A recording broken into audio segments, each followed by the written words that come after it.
2, 1, 2.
Distinguished guests, the President of the United States, accompanied by the Vice President of the United States.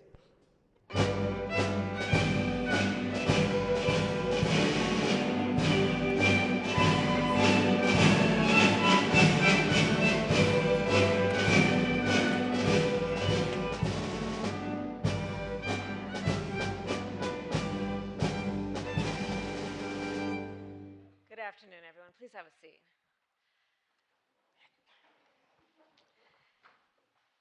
To our President, Joe Biden, members of Congress, members of our administration, and our private sector and civil society partners.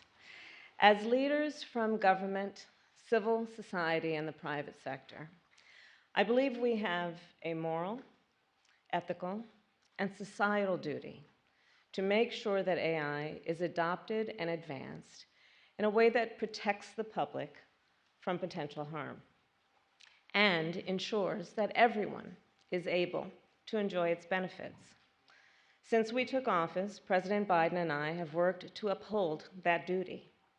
Before generative AI captured global attention, President Biden and I convened leaders from across our country, from computer scientists to civil rights leaders to legal scholars and business leaders, all to help make sure that the benefits of AI are shared equitably, and to address predictable threats, such as algorithmic discrimination, data privacy violations, and deepfakes.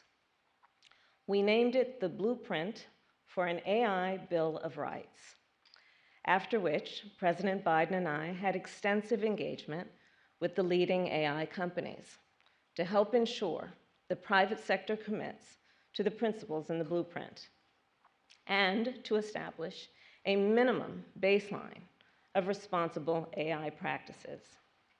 We intend that the actions we are taking domestically will serve as a model for international action, understanding that AI developed in one nation can impact the lives and livelihoods of billions of people around the world.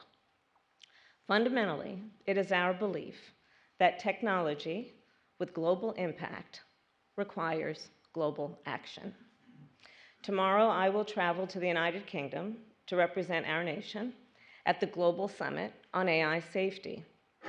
There, we will work with our allies and our partners to apply existing international rules and norms with a purpose to promote global order and stability, and where necessary, to build support for additional rules and norms that meet this moment. Let us be clear, when it comes to AI, America is a global leader. It is American companies that lead the world in AI innovation. It is America that can catalyze global action and build global consensus in a way that no other country can. And under President Joe Biden, it is America that will continue to lead on AI. And there are many ways to define the leadership of our President, Joe Biden, as even a quick review of his most recent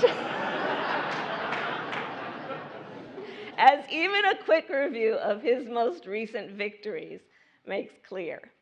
From creating technology innovation hubs in 31 communities across our nation,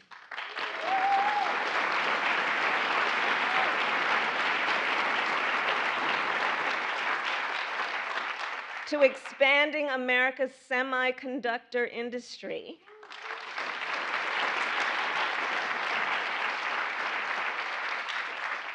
to making the largest investment ever in climate in America's history.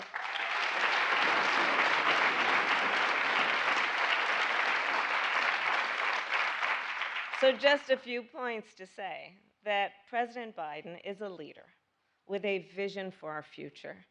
He has the ambition to meet the challenges of the moment here and around the globe, and he has the courage and skill to lead us forward, including on AI. And with that, it is my great honor and privilege to introduce our President, Joe Biden.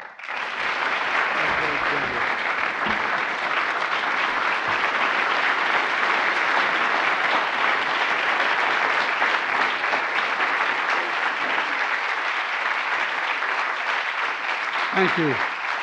Please.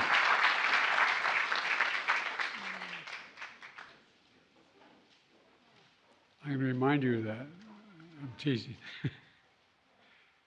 Thank you, Kamala, for that introduction and for your leadership in this issue. Before I begin, I want to explain why I was delayed a few minutes. I've just spoken with President Fain of the United Auto Workers. And let me say a few words about the UAW and the big three automakers, Ford, General Motors, and Stellantis. They have reached a historic agreement and a hard-fought agreement that was really battled for a while, but it was all done in good faith. And these record agreements reward auto workers who gave up much to keep the industry working and going during the financial crisis more than a decade ago. These agreements ensure the iconic Big Three can still lead the world in quality and innovation. Due to the commitment and solidarity of the UAW workers, willing to exercise their right to collectively bargain, they won a record contract with over a 30% increase in wages, greater retirement security, and more paid leave. And the commitment by the Big Three to create more full-time middle-class jobs and invest tens of billions more dollars in plants and factories building automobiles' future here in America.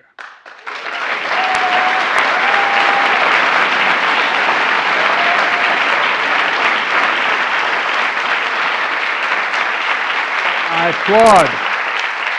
applaud the UAW and the leaders of the automobile companies for agreeing that all the workers on strike and all those who were walking the picket lines on behalf of the UAW, brothers and sisters, can go back to work immediately, even before the vote is taken. Ultimately, the final word on this contract will be for the UAW memberships themselves in the days and coming weeks as they vote. But here's what I know and what I shared with the United Auto Workers I met in the picket line. I've always believed that the middle class built America and that unions built the middle class. And that's especially the case for the United Auto Workers who built the iconic automobile industry. For too long, in my view, the economy hasn't worked for working people and for middle class folks. Because when they do well, by the way, everybody does well. That's why I came to office determined to build an economy to build from the middle out and the bottom up instead of the top down. It's a critical piece of worker power and is showing how collective bargaining works by providing workers a seat at the table to honor their contributions to their employer's success by securing pay and benefits that can raise a family on and retire with dignity and respect. It's showing how collective bargaining works for companies, how strong relationship between workers and management can mean record profits leading to record contracts. We're also seeing it across the board for the UAW workers. We're seeing this everywhere. Rail workers, port workers, Teamsters, writers, health workers, and workers on other industries organizing and by collective bargaining. Folks, look, today's historic agreement is yet another piece of good economic news showing something I've always believed. Worker power. Worker power is critical to building an economy from the middle out and the bottom up, and so is economic growth. We just learned that our economy grew 4.9% the last quarter, the highest growth in 2 years, just as inflation continues to come down. We've more to do, but we're finally beginning to build an economy that works for working people, for the middle class, for the entire company, the entire country, including the companies. Because when we do that, the poor have a ladder up, the middle class does well, and the wealthy still do very well. We all do well. And that brings me to today's announcement. Folks, I want to thank Kamala again for the work she's done through her entire career to protect people from harm and to promote responsible innovation. She's traveling the United Kingdom, as she pointed out this week, where she'll highlight how America's setting the standard for AI safety, security, and trust. I want to thank all of you for joining us here. Some of you are members of my cabinet, members of Congress, including the Senate Majority Leader Chuck Schumer, who's been a real leader in this here, Chuck. Thank you, pal. You've state and Senate and local officials, leaders in technology, business, labor, academia, civil rights, civil society. And we'll see more technology. Well, you know, I know you know this, but we're going to see more technological change in the next 10, maybe the next 5 years than we've seen in the last 50 years. And that's a fact.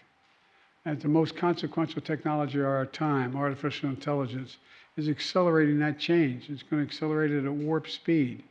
AI is all around us. Much of it is making our lives better.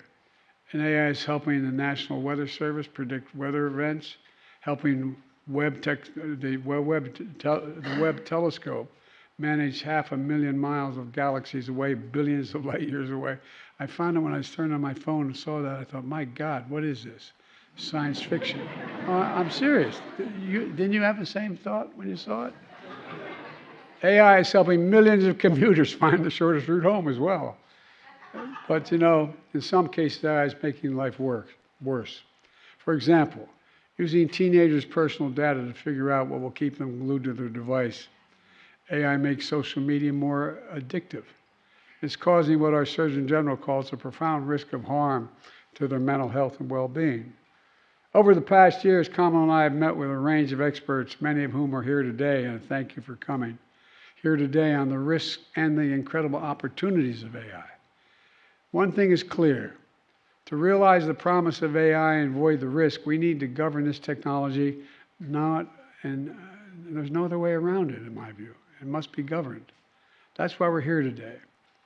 I'm about to sign an executive order that is the most significant action any government anywhere in the world has ever taken on AI safety, security, and trust. This order builds on the critical steps we've already taken to ensuring the AI Bill of Rights to bring together leading AI companies who agreed to voluntarily make certain commitments to make sure AI is safe and the system is secure. With today's executive order I'll soon be signing, I'm determined to do everything in my power to promote and demand responsible innovation. First, the executive order is about AI safety and security. Today, I'm invoking what's called the Defense Production Act that federal government uses in the most urgent moments, like mobilizing the nation during a time of war or developing COVID vaccines during the pandemic.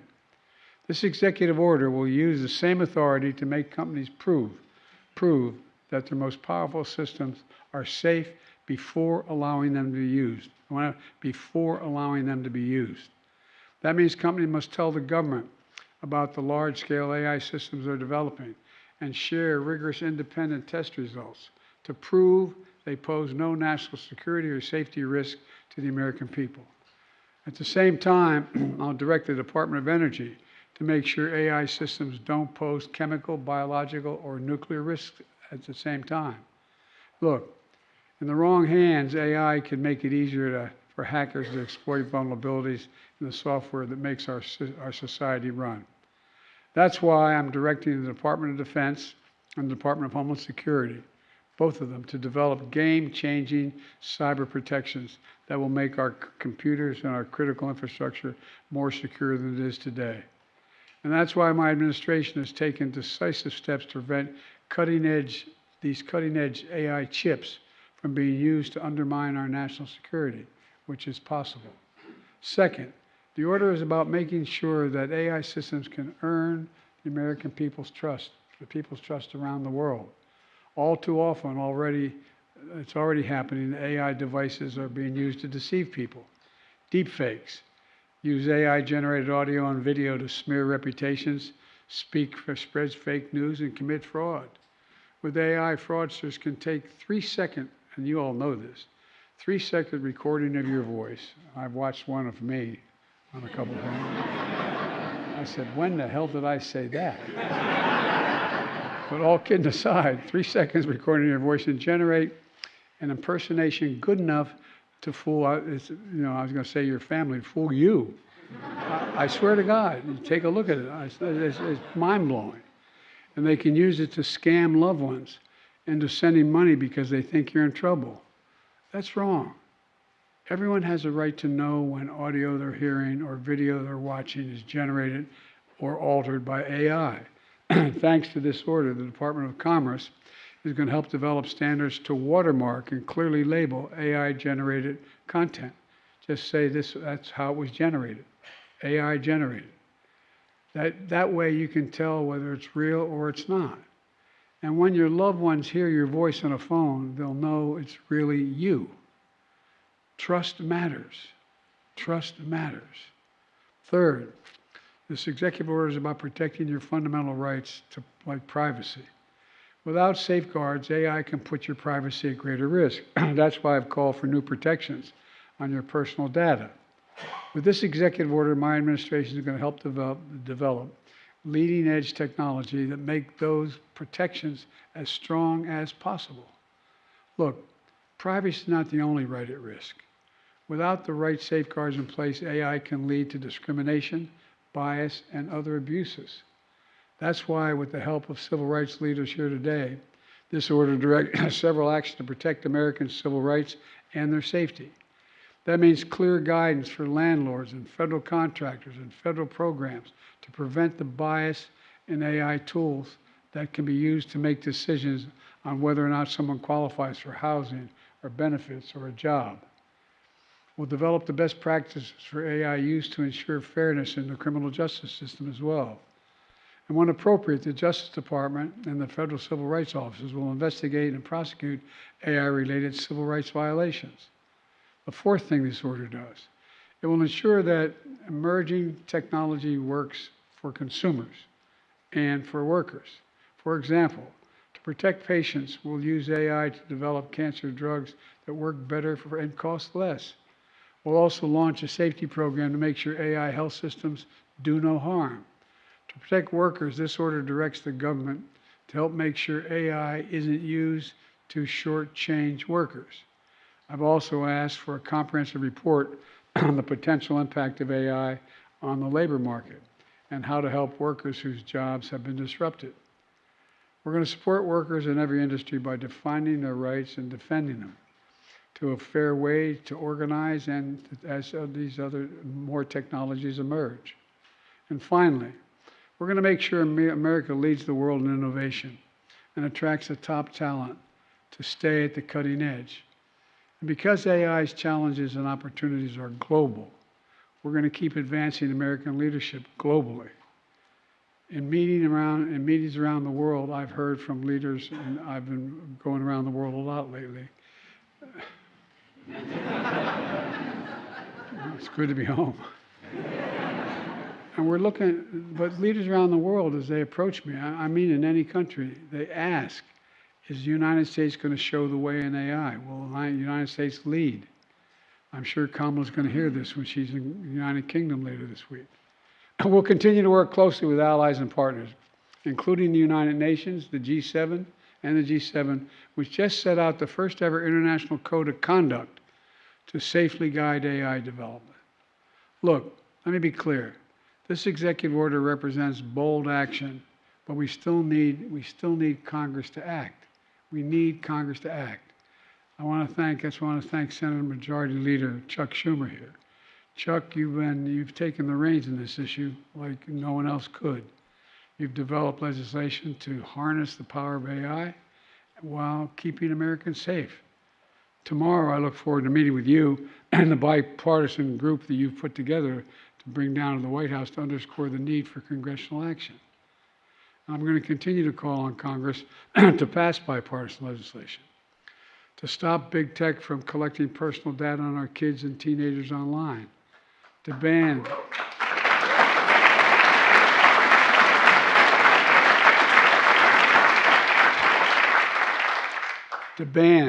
targeting advertising to children, to limit it.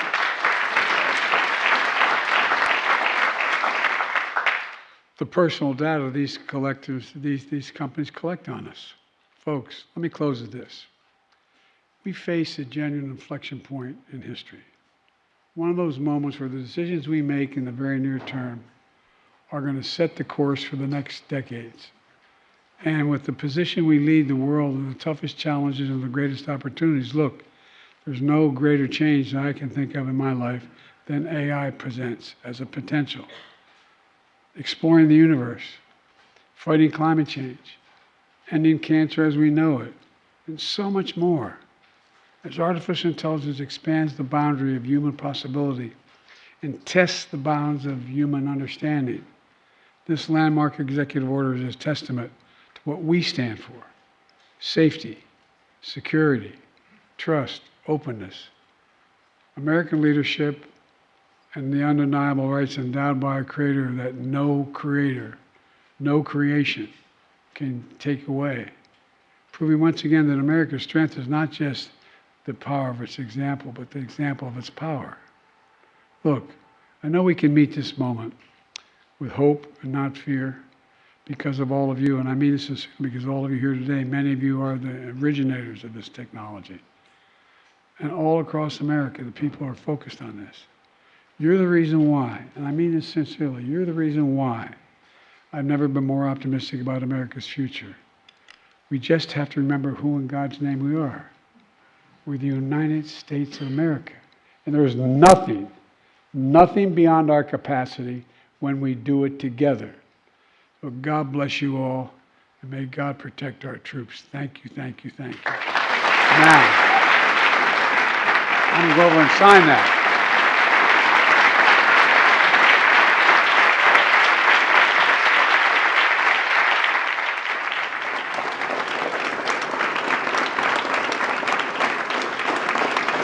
Thank you, thank you, thank you. Executive order, safe, secure, and trustworthy development of the use of artificial intelligence.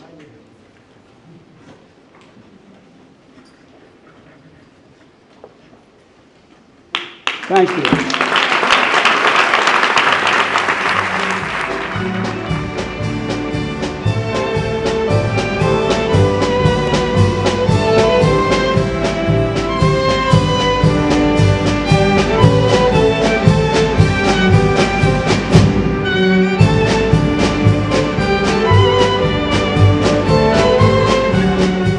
I really want to thank all the businesses who are here and all the people who are involved in developing AI. You've been incredibly responsible. Thank you, and thank you for educating us on this as well. Thank you, thank you, thank you.